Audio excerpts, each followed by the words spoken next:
Body पालिका हो कि बुढीगङ्गा नगरपालिकाको फलास बामका बजार स्थायी बामका बजारमा आज भर्खरै भएको सिलिन्डर ग्यासको प्रक्रिया त्यहाँ धेरै क्षति हुन पुगेको छ।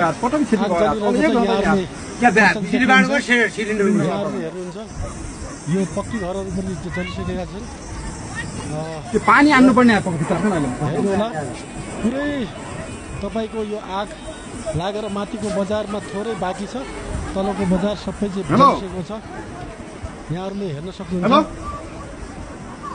अचानक आगो त्यो लाग्यो सर सिलिन्डर चढेर पनि खत्तम भइजाँदा भयो सारा यार खत्तम केही बाँकी रहँदैन भयो। भगवान एपर भन्न बाहेक केही देखिन्न। यो तोयागुरीको अम्ब लाग्यो बजारै खत्तम भइगयो। पसलबाट हो कि कताबाट अब देख्नु हामीले बुझ्न सकेको छैनौँ, टाढाबाट हेरेका छौँ। फलासरी खत्तम बाडेलो यार त्यहाँदेखि बामका बजारको यो वरपरका स्टाउन पर्छ क्या पुरा वरपरका स्टाउन पर्छ क्या पुरा बुढीगङ्गा नगरपालिकाको स्थायी बजार चिनिने फलासन बजार यो अरू वरपरका फाल्नु पर्छ क्या पुरा आग लागि भएको छ।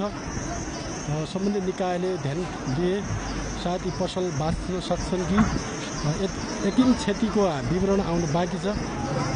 मानवीय क्षति भयो भएन त्यो कुरा बुझ्नु बाँकी छ। धेरै पसलका मान्छेहरू यताउति भागिसकेका छन्, भागदौड देखिन्छ। तपाईँहरू देख्न सक्नुहुन्छ यहाँबाट फेरि अर्को सिलिन्डर पड्क्यो।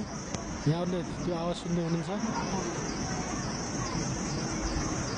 बामका बजार यो वरपरका अलि वरपरका हटाउनु पाए त क्या भन्ने थियो मान्छे बेकार हुन्छ ध्वस्त भएको छ।